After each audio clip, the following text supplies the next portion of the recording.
background department. Sorry. And for those online, we are live on Facebook as well as YouTube. Welcome.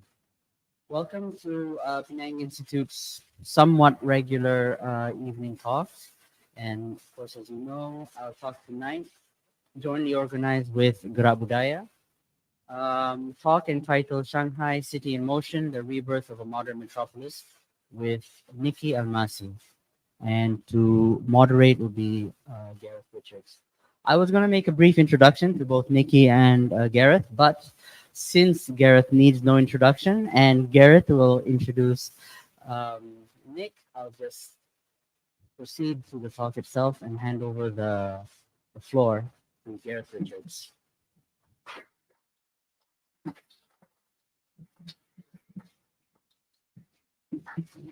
Thank you very, very much, Fawaz. A kind and very brief and to the point introduction. This is moving like a ghost. This is kind of nice. I mean, I could dance with it. You gonna fix it? A very, very warm welcome, everybody, and thanks for coming out on a Monday evening. And it's really good to see old friends. I don't mean that in any ageist sense, just friends that we've known for a very long time. As Fowler says, my name's Gareth Richards. I'll try to immoderately moderate this evening's session with you. And when Nicky first proposed the talk title, I thought I just misread it. I said it was Shanghai Emotion. I thought he was going to give us some very personal tales of his many years, his 10 years in Shanghai. But as he says, the talk is about Shanghai in motion, this notion of the city as a very dynamic space and a very dynamic place. So I want to ask and start with a question. Who's been to Shanghai? That's almost half, well, maybe 40% of the audience. Okay, so I hope you're going to sharpen your wits and ask him some very telling and pertinent questions for later.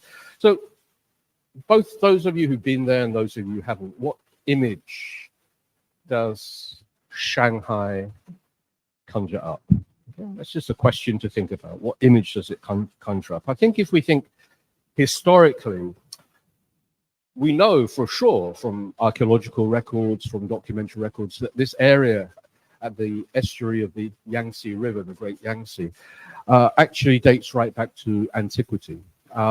It was already inhabited. There are some archaeological and architectural remains there. And certainly during the Song dynasty, so we're talking about the 11th and 12th century, it had already become a major center for maritime trade. So for a millennium, Shanghai has already had that idea of its relationship both to its hinterland, very rich hinterland, and of course to the sea. So it's that kind of pivot between land and sea, tanah air.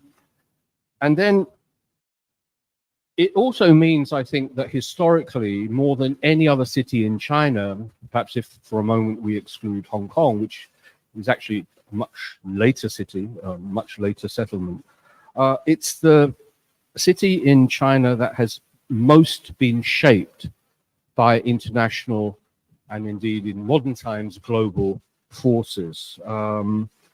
It was one of the 5 treaty ports that the Western powers opened up in the aftermath of the Opium Wars in the middle of the 19th century. So that then led, of course, to the international settlement for which Shanghai is known, and also the French concession. So that also shaped from the middle of the 19th century, again, a particular relationship between the city as a Chinese city drawing on its hinterland, but also as an international city. And then in the Republican period, so after the fall of the Qing in 1911, Shanghai was really at the epicenter of so much of 20th century Chinese history. It was a battleground between communist forces and Chiang Kai-shek's nationalist forces, for example. It saw the emergence of the very progressive and reformist May the 13th movement, and it was also the birthplace of anti-Japanese nationalism, anti-Japanese sentiment in the 1930s. So again, Shanghai plays this very interesting pivotal role in modern Chinese history. And then, you know, what other images does it conjure up? Well, gangsters, of course. I'm editing a book, a novel, that's set in Rangoon of the 1920s. And the whole of the Rangoon underworld is controlled by who? Shanghai gangsters. So it's, you know, they're sort of transnational organization. Music, jazz, you know, Shanghai brought Tin Pan Alley and Hollywood film music to Asia. It was the epicenter of the Chinese film industry in the 1930s. So there's another image. There's another image there of this very cosmopolitan place in the interwar years. And that's going to be one of the main focal points of Nicky's talk this evening. And then today. Today, it projects itself very self-consciously as a global city. Yes, it's a Chinese city, but it really projects. If you look at Shanghai, the city government and other actors within the sort of Shanghai's modern political economy, this notion of it being a global city with all that that entails. I mean, it has a metropolitan area, the population, 30 million. That's almost the size of Malaysia, just in the metropolitan area of Shanghai. And that's been the product of a remarkable social, economic, political, and cultural change that's taken place over the last 4 decades or so. And that's the city in motion that Nicky will be talking about. But of course, the modern city, and it's emblematic, it's iconic, that its skyline, its architectural placemaking, is actually what a lot of people recognize as being that modern city. But that doesn't exist, of course, in a historical vacuum, as I've tried to suggest. So some of what Nicky will be saying, I think, will be looking at the relationship between the old and the new, but also perhaps giving us a sense of the world beyond that particular iconographic skyline that's presented to us. And I really think there are very few people better qualified to talk about Shanghai, its architectural history, its sense of place and space, than my good friend Nicky Almasy. Nicky's been living and working in Asia probably for more years than who cares to remember, but it's a long, long time. He's an award-winning photographer, and he's also a filmmaker. He's also a writer. He's a true Renaissance man. But his photography work, most of you have probably seen some of his work, and you'll be saying, how so? Well, no, maybe not. Maybe Air Asia is not posh enough for some of you, I guess. But if you have flown Air Asia at all in the last few years, you will have seen some of his work on the magazine covers, because he worked, was the lead photojournalist for Asia for 5 years. And in addition, and perhaps more pertinently for tonight's talk, for 5 years, he was also the official photographer for the Shanghai Tower, the world's 3rd tallest building. So from cutting the foundations and cutting the ground to the topping out of the building 5 years later, he had unparalleled access to this great iconic building. And so that gives us a kind of window and opening from which he can explore certainly the sort of global modern Shanghai.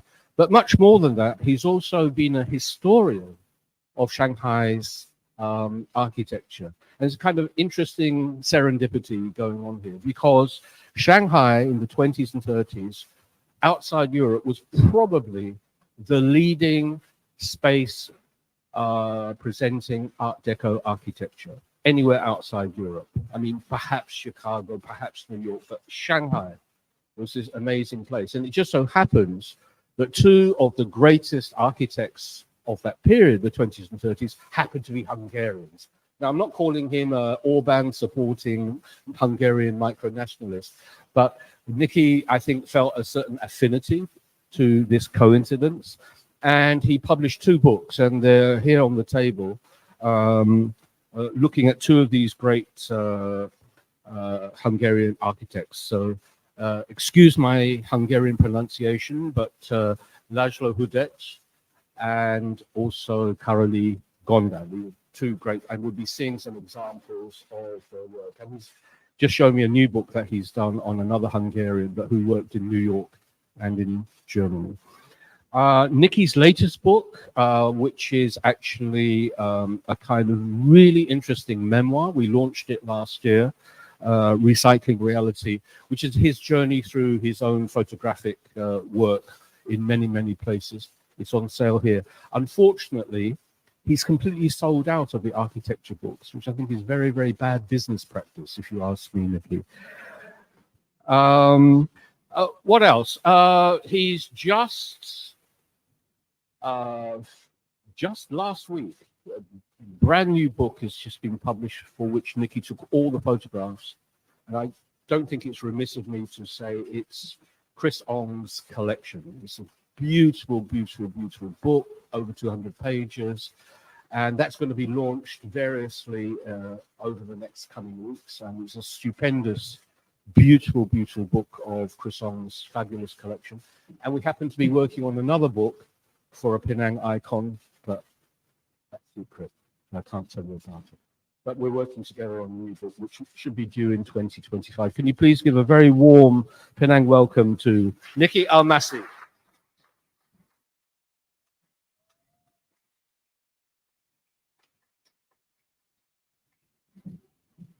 I have to adjust the mic a little bit.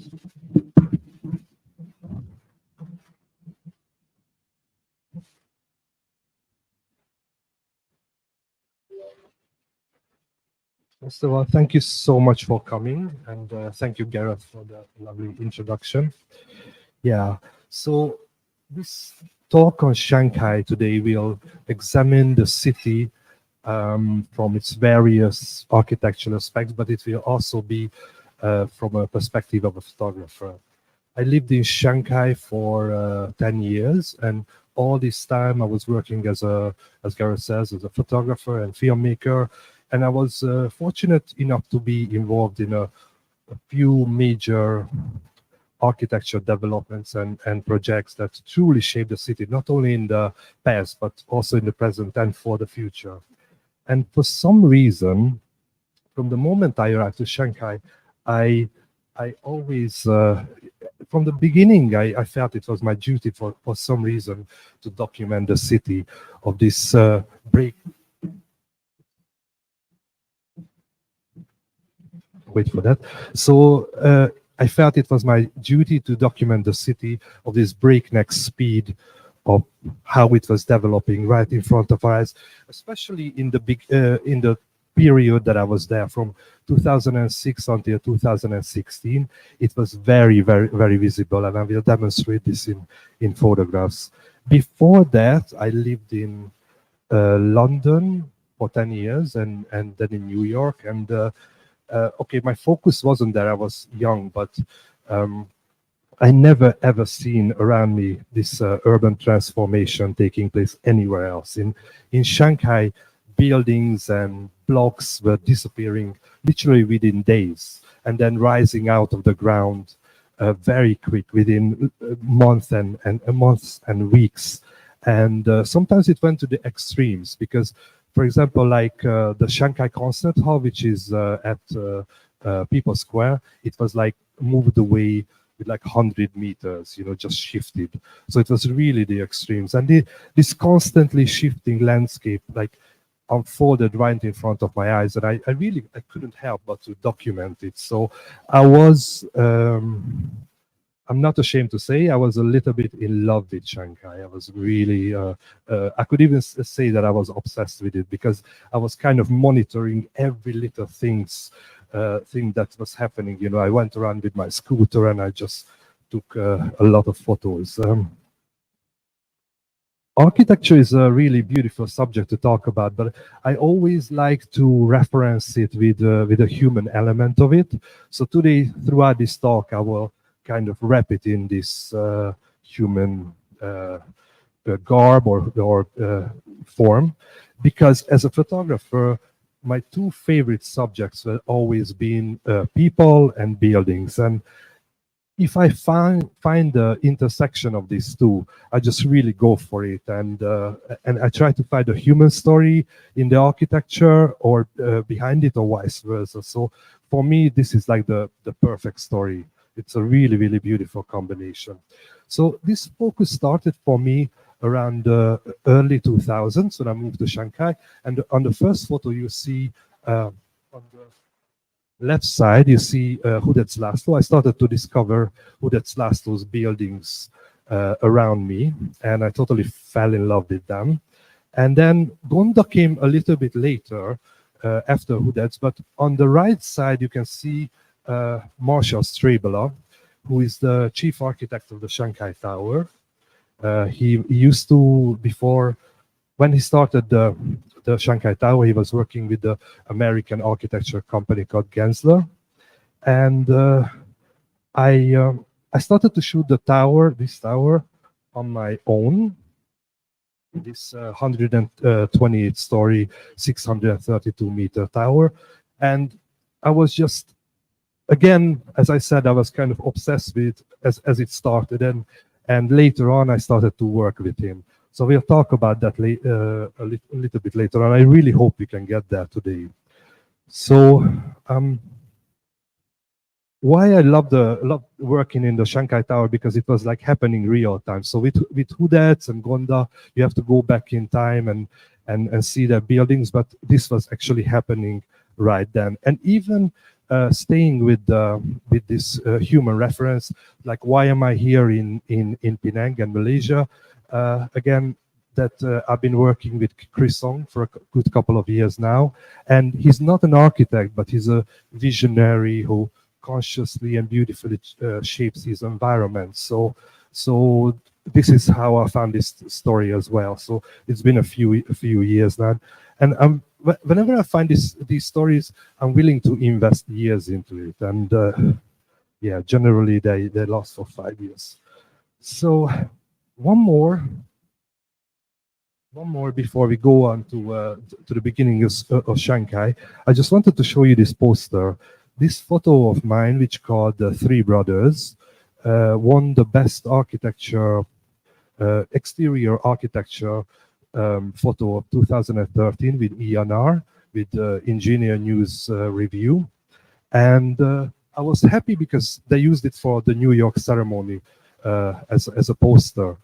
But of course I'm proud of it, and that's why I'm showing it to you. It has the Jim Mao Tower on the left, the half-finished Shanghai Tower in the middle, and the SWFC building on the right. But why I'm showing you this, because it has this great quote, these two lines over the photo: behind every building, behind every great building is a person you should meet. And I think it kind of resonates with what I'm saying. So we can move to Shanghai now.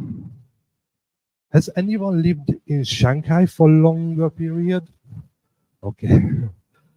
So you have to know about Shanghai that to strip it down to the very basics, how modern Shanghai is and how the people who live there and experience it, like in their everyday lives, is that there's two parts of it.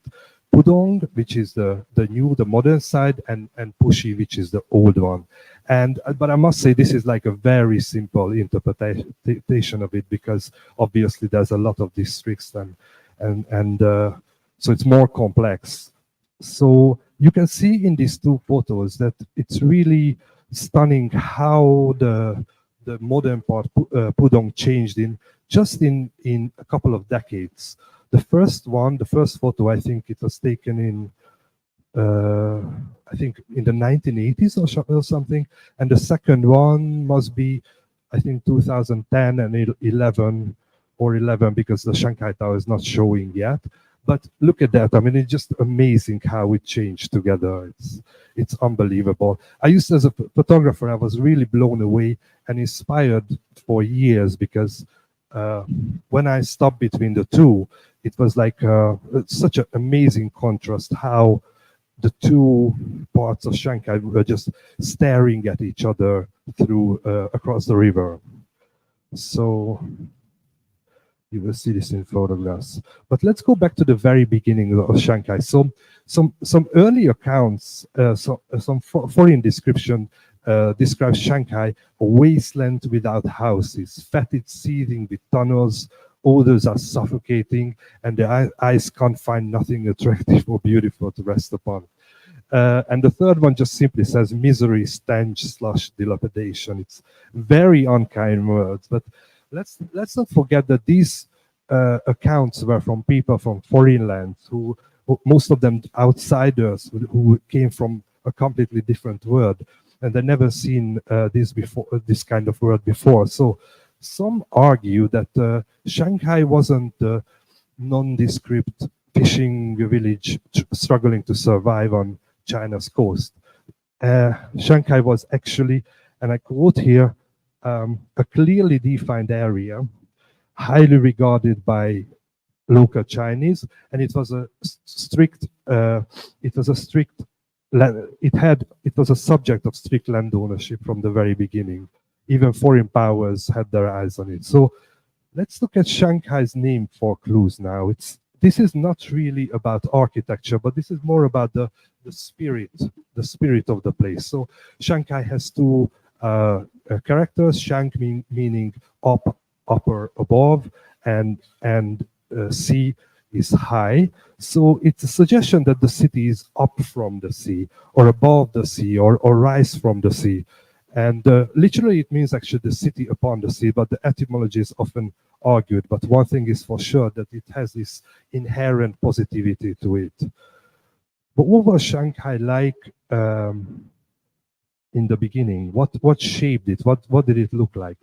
Like every successful city, Shanghai was I would say every successful and exciting city, Shanghai was built on river.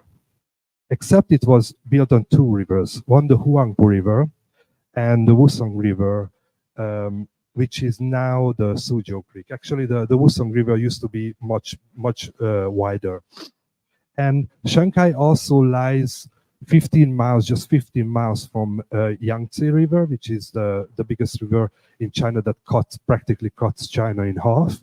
And even on the top of that, it has access to the hinterlands and to the sea. But why is this so important from the perspective of architecture?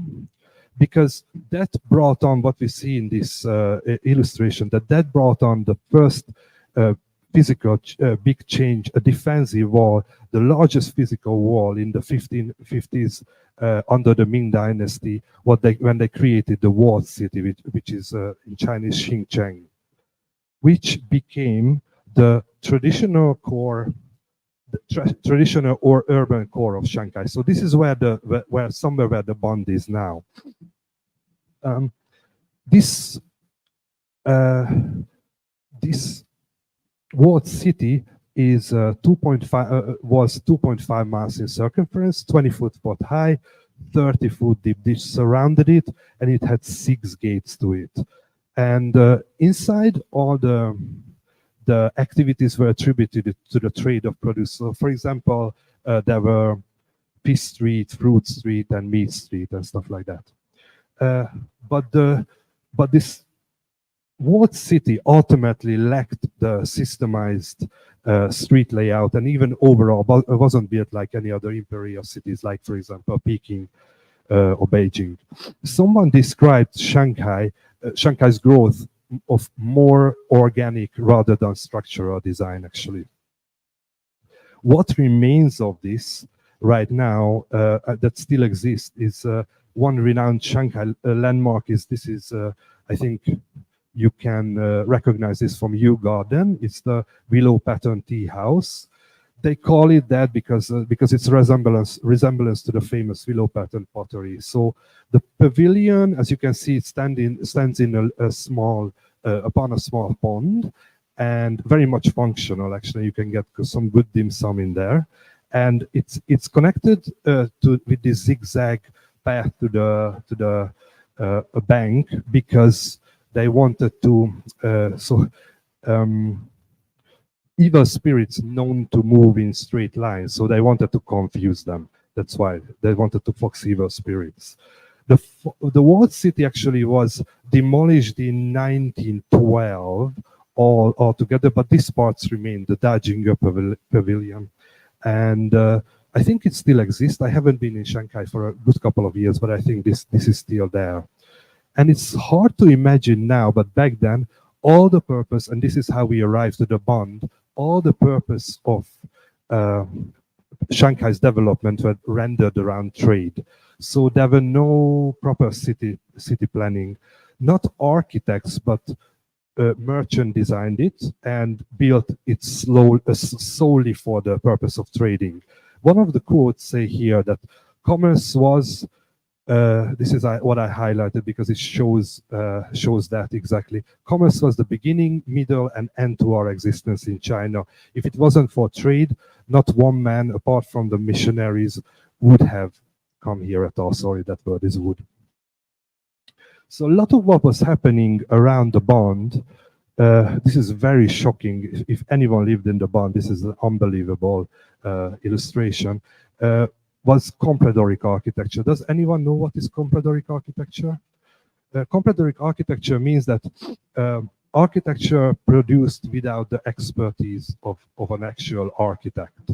So, and comprador also means, so somebody came in and started a company, and there was the Chinese,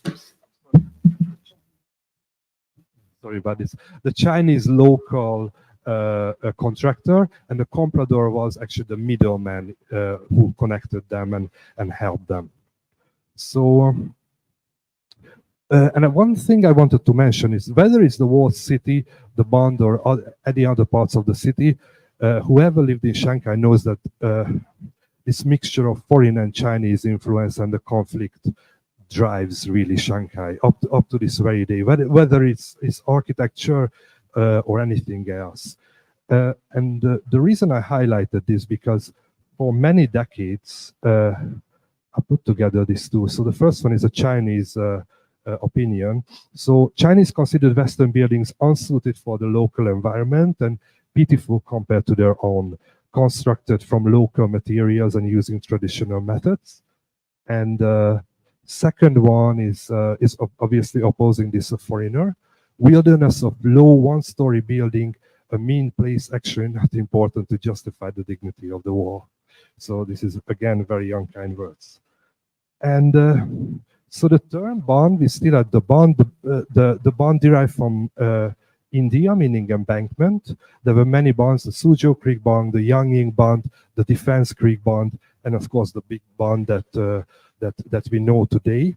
And this was the major one. And by the end of 1843, 11 mercantile houses lined up facing the river, so facing what is Pudong today, really. It was more bucolic and countryside setting. And needless to say that, of course, there were no high-rises back then, but imagine a Shanghai that was completely flat. And the only building that actually pierced the horizon was this Longhua Pagoda. It's just unbelievable. So the bond formed on the eastern boundary of, so somewhere at where the Suzhou Creek flows into the Huangpu River, and originally of the international settlement by Suzhou Creek. So it's really the face of Shanghai, and it definitely has this European feel to it. I remember when I first went to Shanghai, I really couldn't believe. I lived in Hong Kong and Shenzhen before, and I was really shocked to see the bond. I didn't know much about it, I must say. I will highlight a few before we go to the second subject. Just this is how the bond looks like now. And the first building is the Bank of Indochina, which was built in 1914. And this was the first building. It's a very unassuming building and not special like the other ones. But the reason I highlighted this because it first used this concrete raft that became essential element for all the other buildings. It was designed by Atkinson and Dulles. The next one is Peace Hotel, of course. The Peace Hotel was two buildings. The Art Deco building, of course, built in 1926 and originally called the Sassoon House. And the Art Deco part, the main one is used now in the Fairmont Hotel, and the other one is the Palace Hotel, Swatch Art Hotel. And obviously, between them is the Nanjing Road.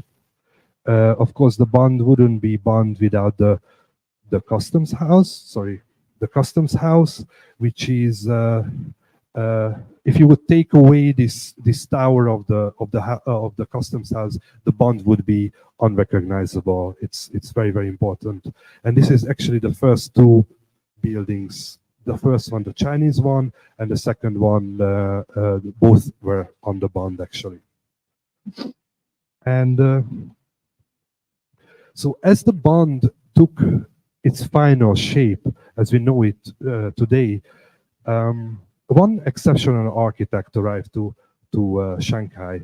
And now let's talk about a very special story that just shaped Shanghai in an incredible way.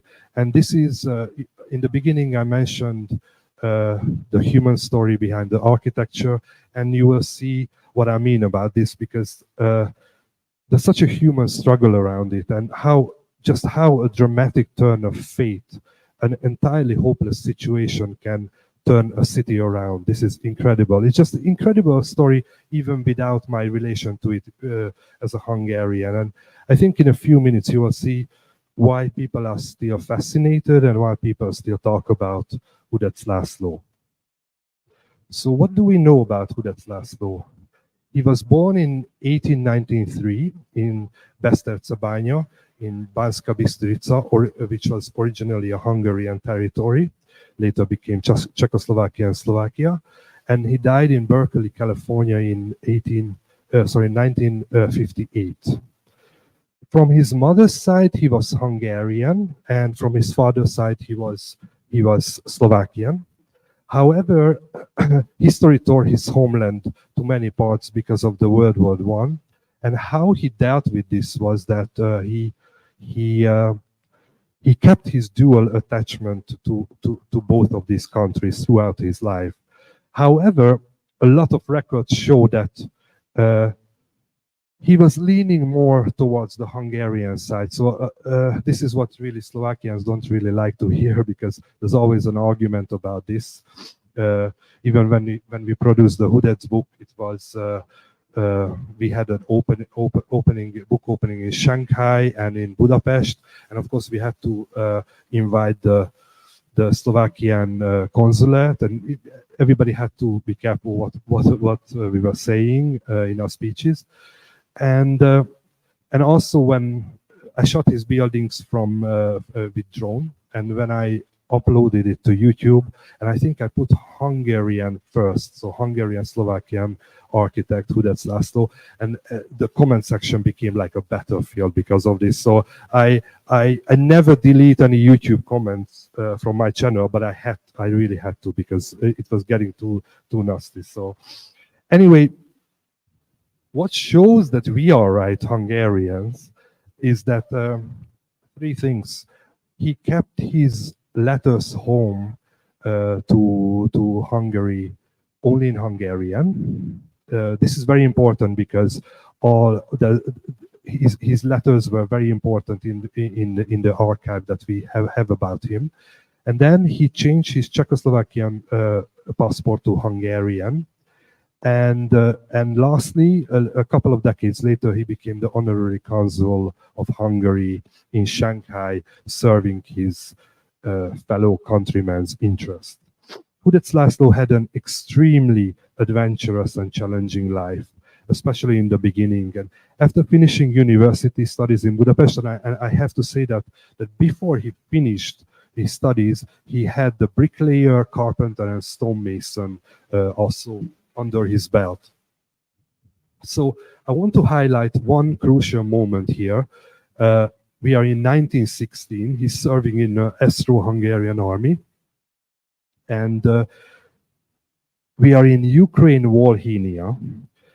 And when the Russians break through the Hungarian army's front line, and they're forcing them to flee, so they're fleeing towards Poland, so towards the west. And the Hungarian command sends a reconnaissance group ahead, led by the young lieutenant Hudec László, who speaks Ukrainian and Polish. Sorry.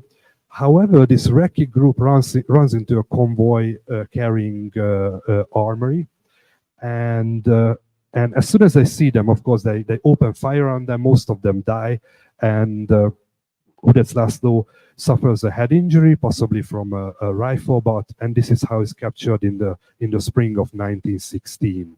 First, they take him to Kiev, so to the east, to Moscow and Makaryev, and then to the worst when it comes to prison camp, the hell of our prison camps, obviously, to Siberia.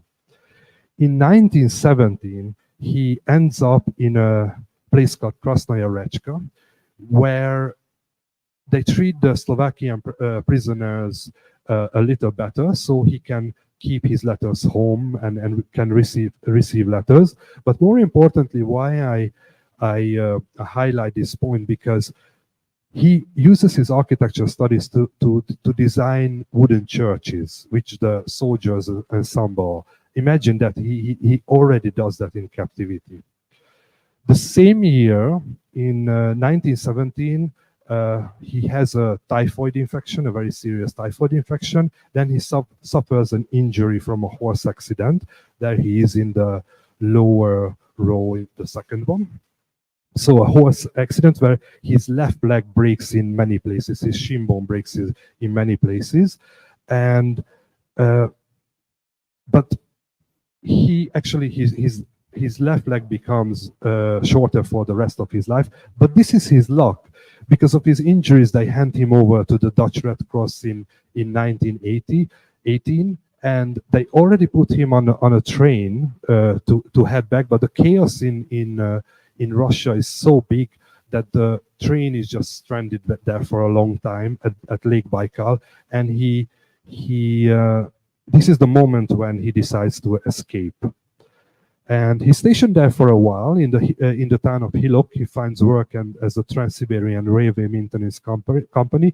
Here a few things happen. That here he obtains a fake passport, and the Czech Legion in the region is taking prisoners to join them. So he really wants to avoid that. So he changes his plans, and instead of west, he tries to go to the east. So he obtains a letter of safe conduct to get into China.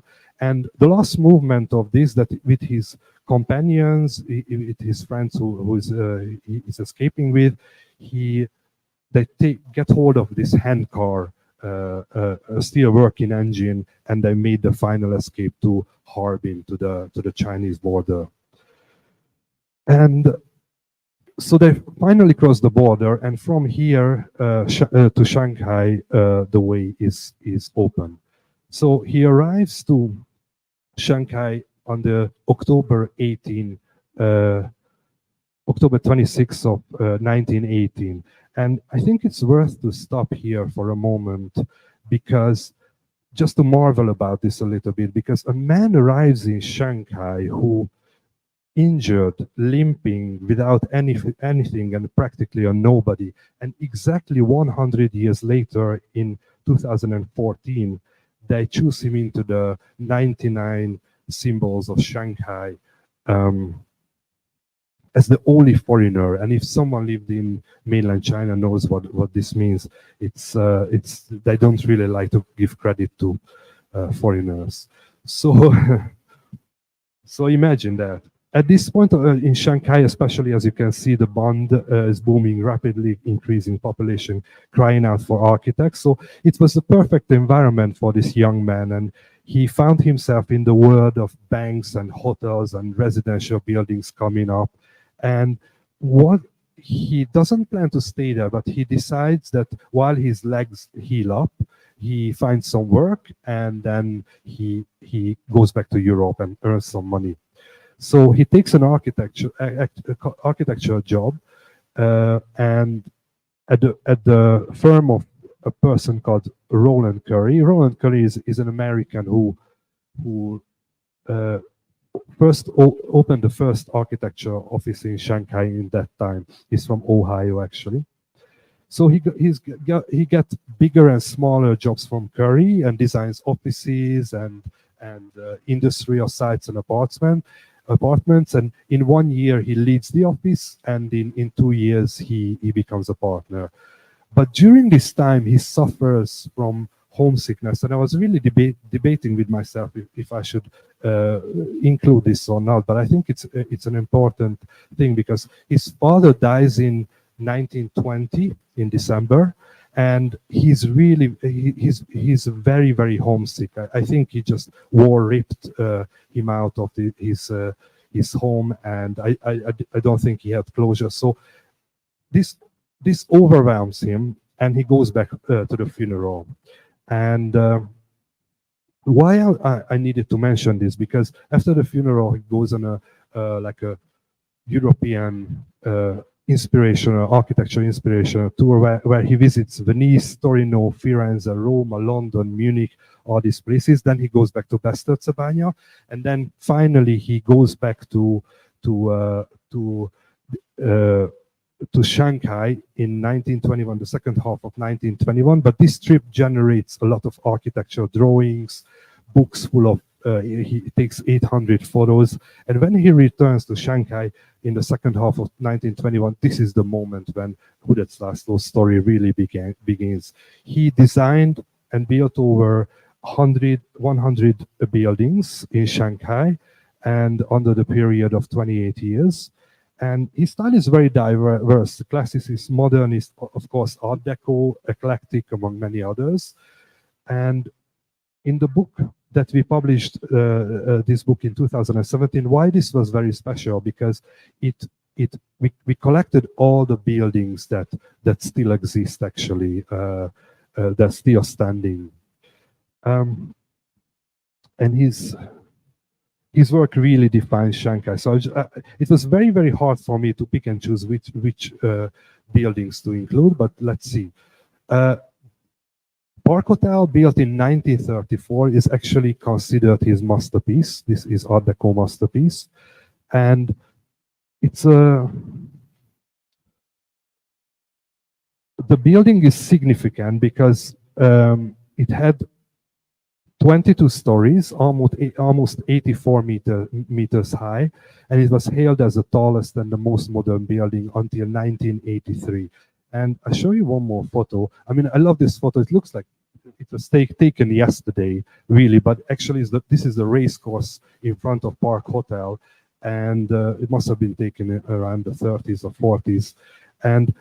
But even on, if you look at the next pair of photos, this shows Shanghai so much. This photo wasn't taken too long ago, actually, in the 1960s. Actually, the church, you can see on the other side of the park, it was also designed by Hudec László. And so this was taken in the 1960s. And when you look at a photo from the next one in the 90s, I mean, this describes Shanghai as it is.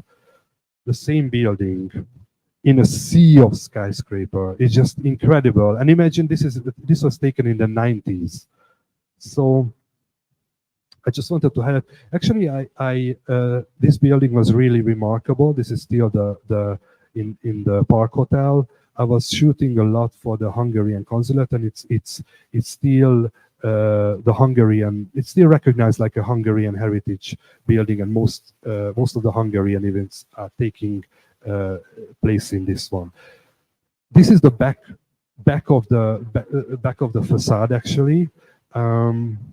If you ever seen Travel 360 AirAsia magazine, because I actually included one in my cover story, it was taken here, right on those stairs. I put a model there, and I think 2017 or something. But I felt very, very privileged because not many people are allowed to go to the back of this facade.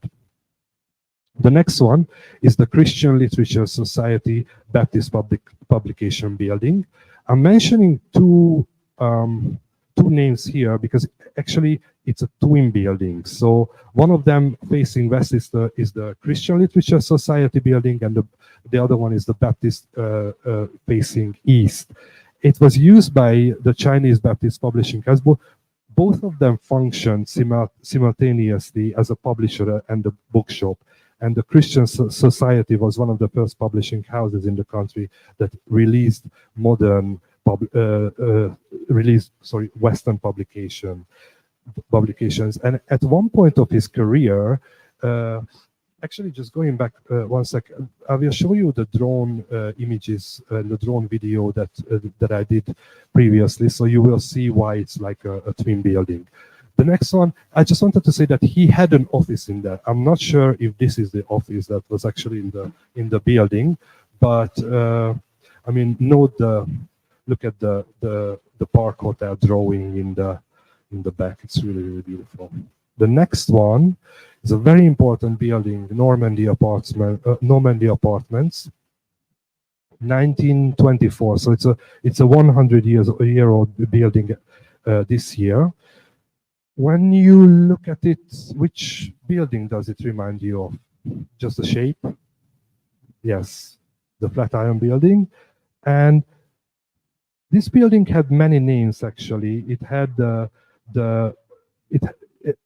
it was commissioned by the International Saving Society, and then its name was the Wukang Building because Wukang Road is just next to it. This big road is Huahailo, the shopping street, and Wukang Building. But the saddest one was really the diving board, because during the Cultural Revolution, the Red Guards kind of mock named it to diving board because a lot of intellectuals were living in this building, and they jumped out of the windows, and it has a tragic history actually. And today, of course, it's like it's one of the most popular building of Hudec László. If you go there today in the weekends and all that, it's full of like Instagrammers and stuff like that. The next one is, this is a little bit older photo. The next one is the Greenhouse D.V. Woods Residence, 1935. This is an iconic green tiled Art Deco style residency of Hudec László, built in 1935. And the owner, D.V. Wood, was a famous Shanghai paint industry tycoon who produced a lot of green paint for the military, so that's why it's green actually. But it's an unbelievably beautiful building, and even you can find only books about this particular building only on that. The next one, I just wanted to show you these ones. Yeah, I took the drone here. It's actually right now is the Shanghai Urban Planning and Design Research Institute. And actually, I took drone footage of almost all his buildings, but this one I wasn't supposed to. But I got the drone out, and by the time it went up, everybody was running out of the building, like stop. But I already had the footage, so. The next one was very special. American Club, 1924, built in Georgian style, decorated with brown bricks imported from America. And this had like pool, bowling alley, and the library. The reason why this was so special, because for some reason they locked it down for decades. I mean, nobody could, even the biggest Hudec fans in Shanghai couldn't get into this building. And I worked together on this book with Livia San Martoni, and I used to call her the Iron Lady because she could achieve anything, and they kept refusing us with this. They didn't want to let us in, but she was bombarding them with letters and phone calls and emails and letters and just on and on for months. And in the end, they said, okay, just go in for 2 hours, do whatever you want. And I even took the drone into the building. So a lot of big Hudec fans were very jealous. When we went into this building, I mean, I don't know if you will understand my reference, but it was like going into the Titanic because it was like completely dark. And look at this. When we were walking on this floor, it was dust coming up, and it was just an incredible experience. Look at that. It's this office. The monitor, I think the monitor over there just tells how long nobody been in this building. The next one is Liu Jisheng Residence, 1931. Also known as the Garden of Psyche. The garden villa, this villa bears Italian and Greek styles. And Hudec László, so the other one he did for that paint maker, and now this one was a coal tycoon Liu Jisheng's request. It was the 40th birthday gift for Jisheng's beloved wife.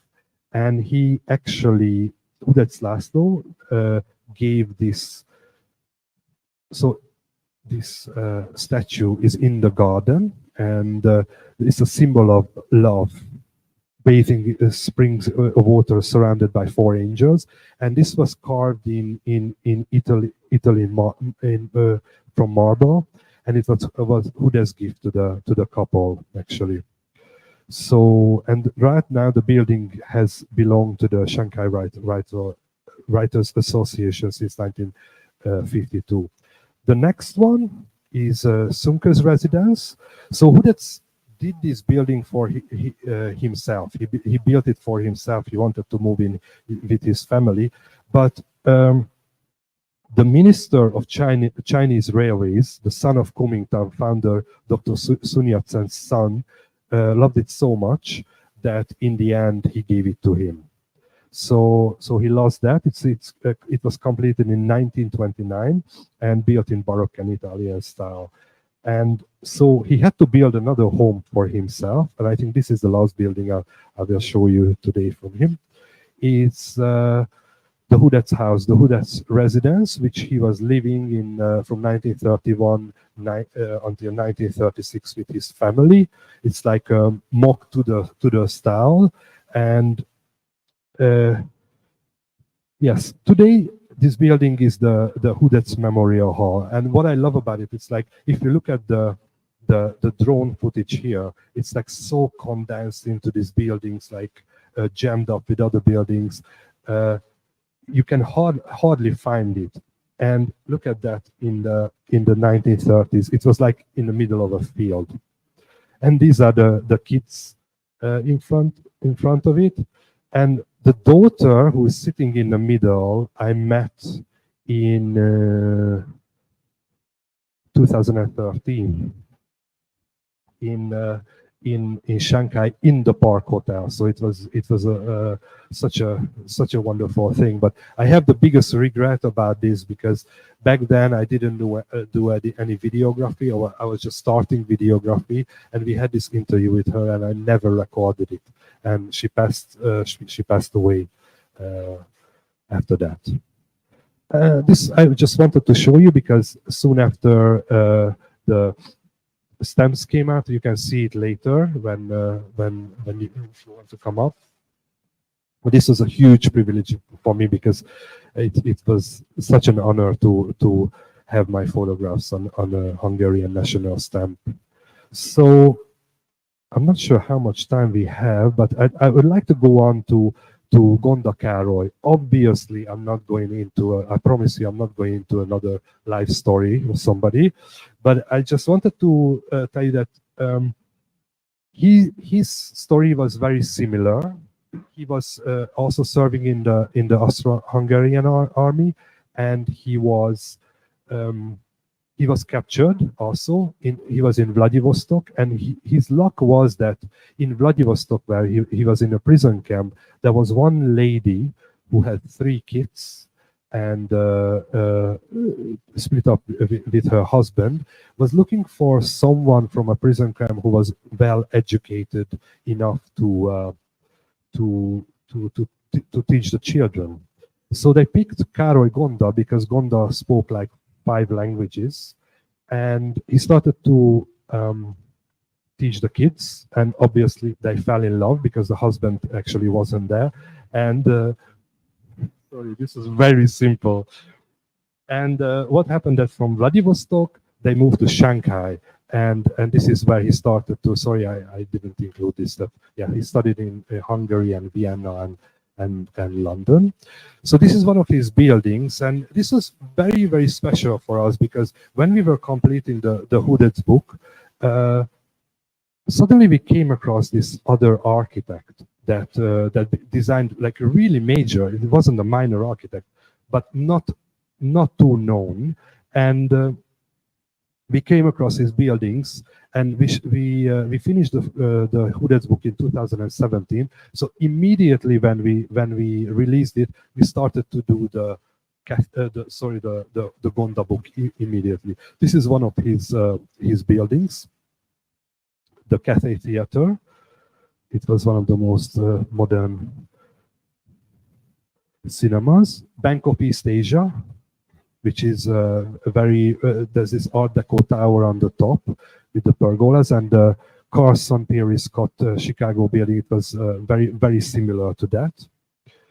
And this one also, this is an Art Deco building on the Bund. And let's see what else we have. Yeah, this is the drawing. This is from the inside. You can have a look at the book after we finished. And I felt really bad because, you know, I'm talking about foreigners here and I'm talking about China. So I just wanted to make sure that I include these wonderful Chinese architects. Robert Fan, who did the Chinese YMCA. All of these, by the way, all of these Chinese architects, most of them studied abroad in America and England. And Shanghai Concert Hall, the Nanking Theatre. This was the one that I, in the beginning, I'm not sure if you remember, I said that they shifted the building away. And this is the old one. I look at that, they shifted it around, I think like 100 meters or something. This could only happen in Shanghai. Really, I couldn't believe it, really. I should have done like a video of this, how they did this, like a time lapse. The Majestic Theatre, always, then Poigumli, which is a Bank of Canton, and the Sun department store. So now I feel better that actually I included these Chinese architects. And I don't know how much time we have. I just wanted to go into the Shanghai Tower a bit. I think it's important because I wanted to balance past and future. So I worked on this tower from 2010 and until 2015 with Marshall Strabela, who actually, what happened that I started to shoot the groundbreaking and everything just for myself, just for documentation. I went there with my scooter and started to take photos. And one day my editor called me in the, I was working for this expert magazine for a couple of years called That's Shanghai. And my editor told me I was heading to a shoot, and he said, Nicky, just turn around because we need to shoot somebody's portrait, and it's very, very important. So come to where I am now. And so I found myself, so I've been shooting the Shanghai Tower rising out of the ground. I was shooting for a good couple of months now, and I was kind of obsessed with it, like always. And suddenly I found myself in the office of Marshall Strabela, the chief architect of the Shanghai Tower, which was obviously the second tallest structure on Earth until 118 Deco. So I got to know him, and my editor met. So we took the portraits. The article came out. And after that, my editor told him that, you know, Nicky, the guy who shot your portraits, why he had a lunch with him in Singapore or something, and he said he's shooting the tower just for himself. Like, why don't you do something together? So one thing led to another, and we worked together for 5 years. And I was one of the only foreigners who was left on the site, and Marshall took me in, and it was just an incredible couple of years. This is actually a rendering. It's not an actual photo. And yeah, I started to shoot Marshall. So again, I guess it's a good finish that this was the most incredible human and architectural story that I ever came across, because it was in real time and I could do it for a couple of years. And especially that Marshall was going through a lot of trouble because they fought with, I don't know if you know the architecture company Gensler, American company, and that they had an argument, and so there were lawsuits flying around everywhere, and I was there with him in the middle of this period. So yeah, this is him. Actually, he was also on the Burj Khalifa, not just on the team, and also Canary Wharf. So we just became friends after that. This is when I started to shoot it, when I didn't know Marshall actually, but I was so lucky because I used to teach English in one of the buildings next to it, and every Monday morning I was so excited because I could see into the hole, so I could shoot it. And this is the photo that I showed you in the beginning for the New York ceremony poster, but this was black and white, and this was the original. So the three brothers, the Jim Mao Tower, the half-done Shanghai Tower, and the SWFC. Actually, just so you know, the three buildings actually represent China's past is the Jim Mao Tower, which was built by SOM in 2003. It represents China's past because it's a stainless steel pagoda building. The second one, the SWFC, which was built by Mori, I think by Mori Architecture Company, which is a Japanese architecture company, and it represents China's present because China is open and willing to put history behind. And actually, to be honest, I wanted to mention this, yes, that they also call it the bottle opener building. Obviously, it looks like that. And this, the hole on the top was actually, when they designed it, it was a circle. But imagine when the sun comes up and everything turns red. So there's like a big Japanese symbol on. So they quickly changed that to a rectangle one, and also people didn't like it because of its feng shui, because it looks like a big knife in the middle of the city. So Chinese people actually hated this building.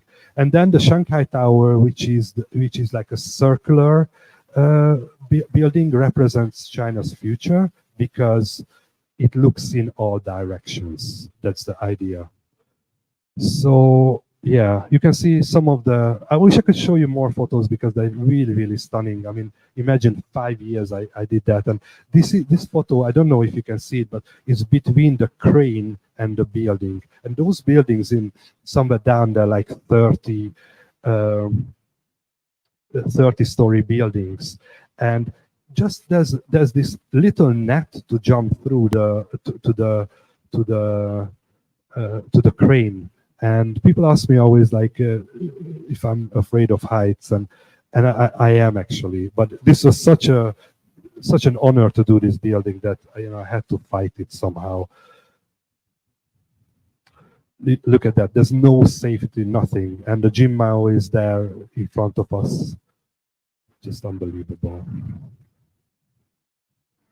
I think this is where I finish because it's time, and yeah, I could go on, but I think it's a good time to finish. Thank you so much.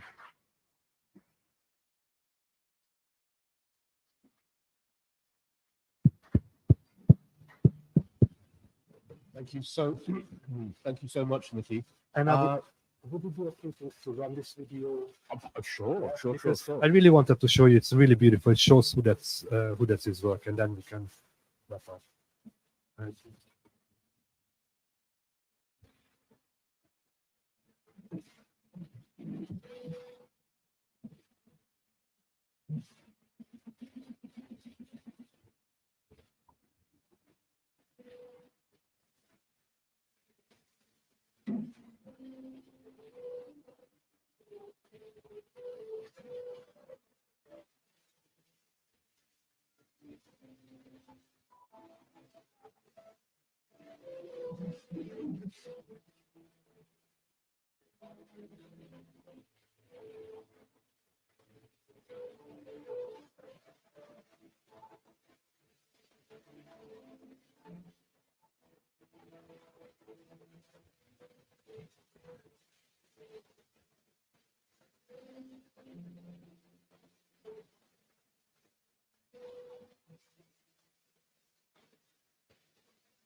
Thank you, Nicky. Thank you so that much. was really, really Thank you. nice. Yeah. Hope you like the video as well. Thank you. He's a really good filmmaker as well. It's nothing this guy can't do, apparently. Listen, the time's moved on. I had a whole raft of possible questions. One of the things I just said was how, although I was using the term Art Deco, but Hudec's work is so eclectic and draws on many, many, many interesting styles and seems to, as you say, have an organic whole somehow.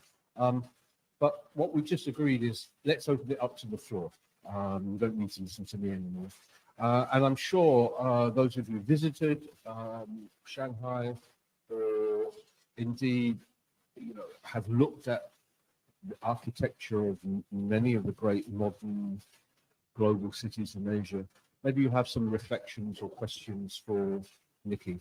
So could you keep your questions and comments short? I think there'll be a microphone that will come around and maybe even tell us who you are. And I know there are some architects in the room, so I expect them to be at the forefront of asking questions. Do you have a question? Anyone? Lisa, I could see you twitching. No, oh, you just twitching. You're told. So this is the time, when the class goes very quiet. Anyone? Just will go home. You don't go. With Shanghai.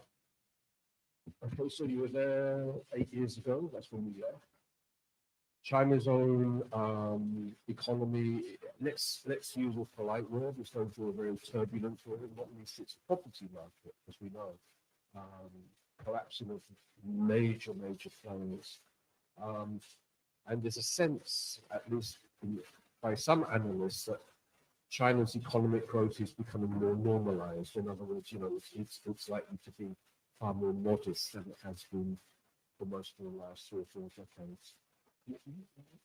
Looking in the crystal ball, where do you see Shanghai in particular and China more generally going in relationship to this creation of urban spaces, the architecture that you've documented and so on? All I can say about this, Gareth, that what I saw in the last couple of years when I was leaving, that it was changing so much, Shanghai. I left in 2016, and as I said in my talk, buildings and blocks were disappearing, and literally, really within days. And what I found that the Shanghai I first visited in 2006 was becoming almost unrecognizable. So I can only speak of Shanghai, what I felt, and I kind of fallen out of love with it because of this. My approach is very personal, I'm sorry, but it's like that it's like, when someone gets so much cosmetic surgery that in the end they're completely unrecognizable. I think that's what happened to Shanghai, in my opinion, because places like the just small like Dongtai Lu and where the antique market was, but this is just one little fraction of it. But literally blocks and areas were disappearing, and all these new high rises and malls are coming up, and I think it's very disheartening to see that. I look at it from a very simple approach, from my opinion, and it was very disappointing by the end when I was leaving. So it's a very important lesson that Nicky said there. Don't overdo the cosmetic surgery. Okay? Gentlemen, in particular. Okay? Don't overdo the cosmetic surgery. I said when we were discussing before we came over, I wasn't going to ask you this, but I am going to ask you this. What is there a sense that there are heritage groups or the city council or indeed other political forces? There's a sense in which they see value in heritage. Now, I mean that in two senses.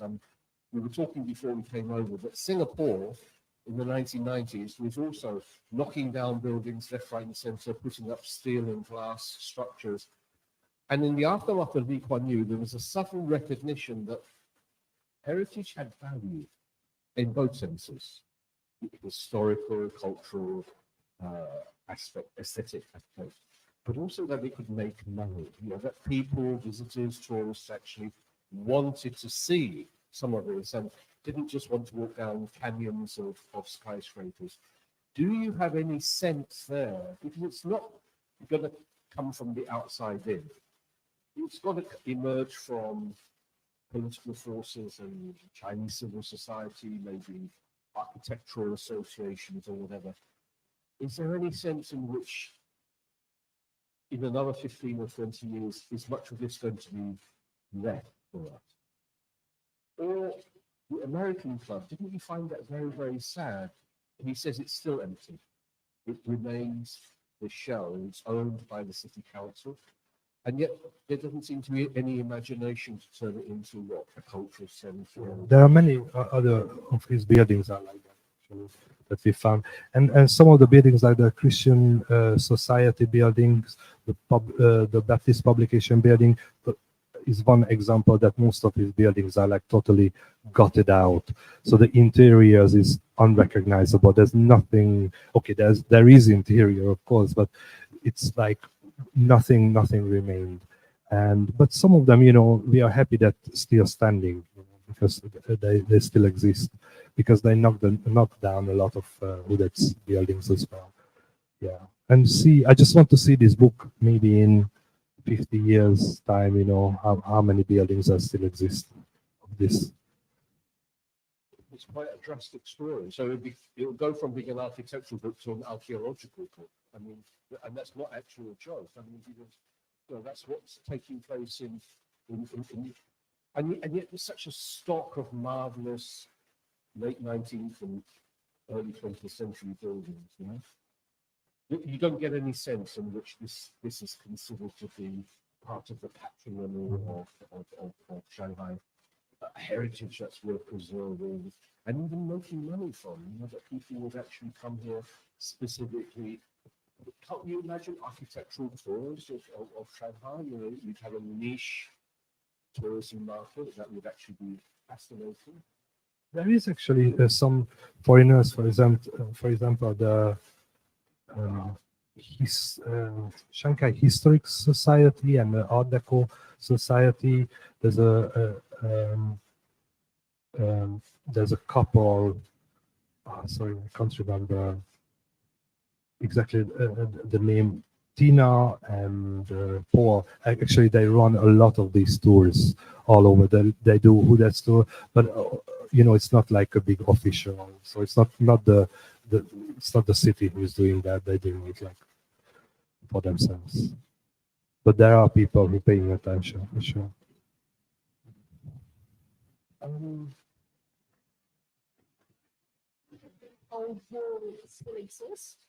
Overall, it was demolished in 1912, and there's one part of it, the Dajengia, the one I showed before. There's only this little part, but it's been knocked down, yeah, about 100 years ago, sadly.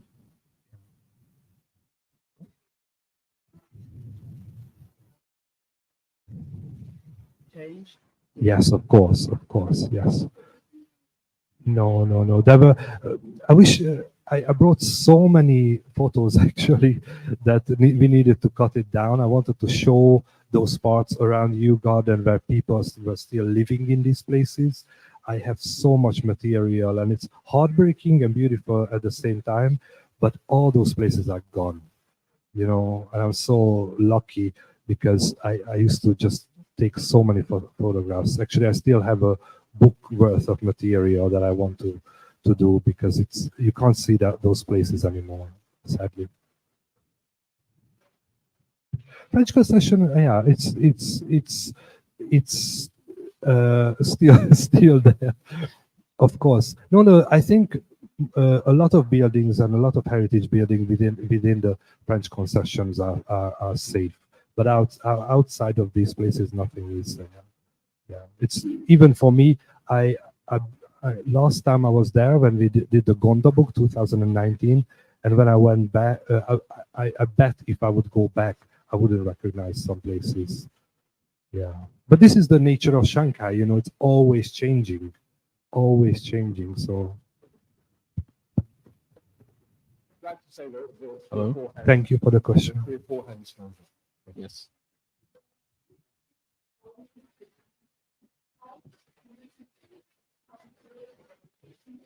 That's a It looks so, unlike what the cultural revolution. yes, people yeah. You're right. I'm not sure if under the Cultural Revolution, but definitely. I mean, I did so much reading for this talk also, and like the Liu Jisheng residence, you know, they had to hide that statue as well, and um, there were churches, not Hudec's László's, but Hudec's László's, but some churches were actually damaged back at the time. And even now, when I was shooting these buildings in 2016, I was astonished because when I was shooting them, actually Chinese people came up to me and shouting like, "Get the hell out with your stupid buildings." I know it's crazy, but this is what we get. We were foreigners shooting around the building, and they were very angry and very unwelcoming.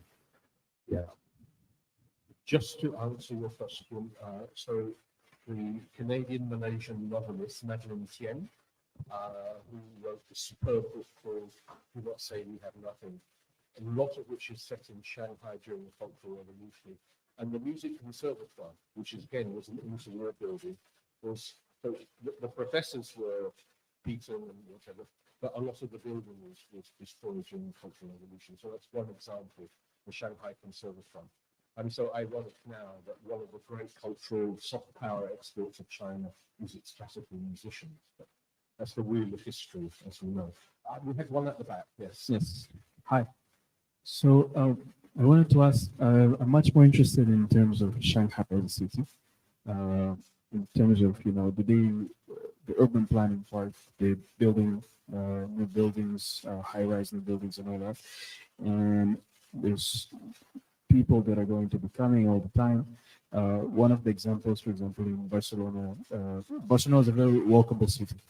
So they have buildings, they have urban planning, some of the roads are closed and all this, to make sure that Barcelona is still a very walkable city. So how much of that is being planned when it comes to new buildings being raised in Shanghai? And what does the future looks like in terms of that? Oh, that's a good question. I can. It's very difficult for me because I looked at it from a foreigner perspective, and I know what foreigners were doing, and I know that they valued those buildings, but I'm really not sure what the Chinese approach to this. I'm sorry, I really don't know about it. I know that at the moment in mainland China and in these big cities, the approach is the big is the best, so that's why they build all this. So, but in terms of the heritage architecture, I'm not sure. I'm really not sure what the plan is.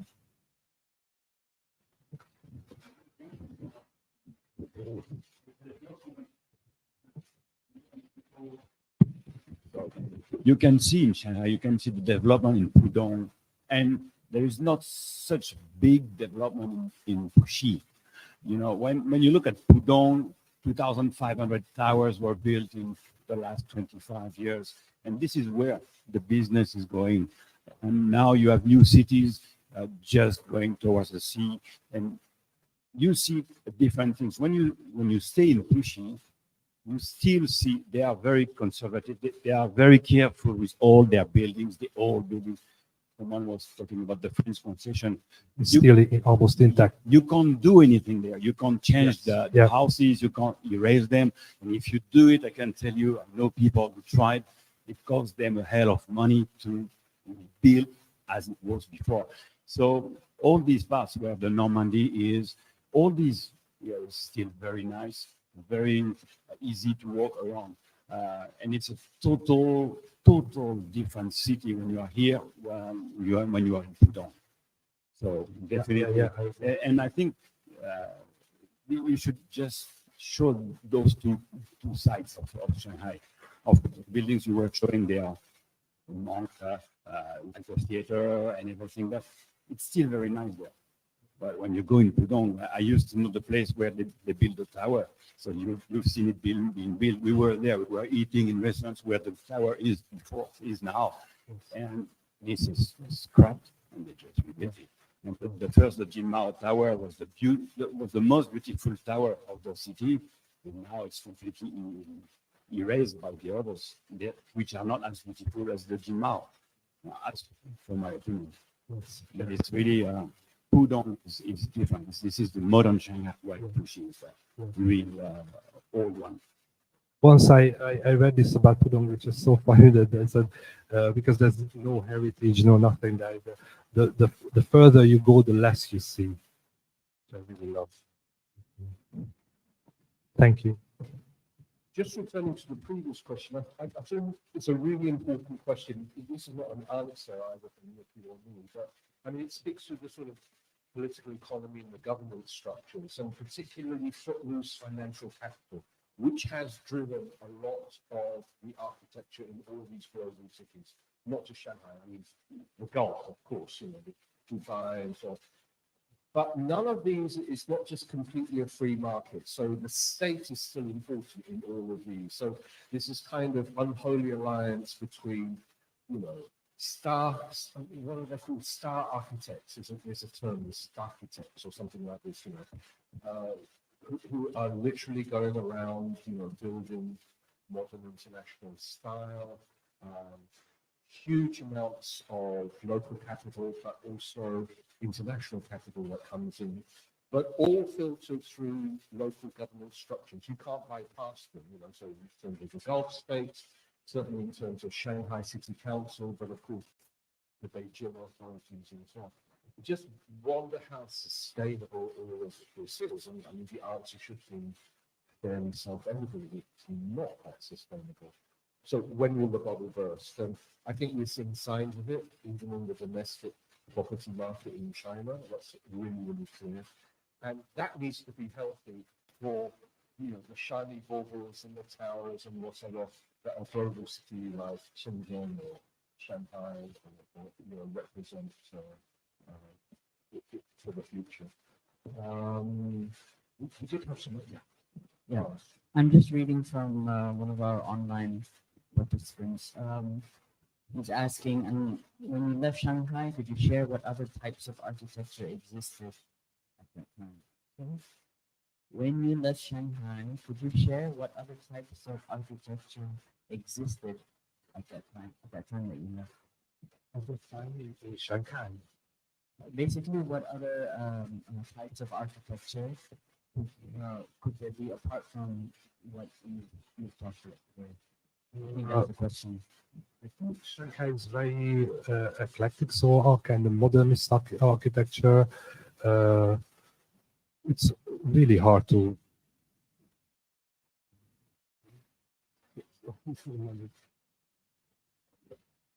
There's so much it's very hard to answer this question. I'm sorry. You have some more? Anyone?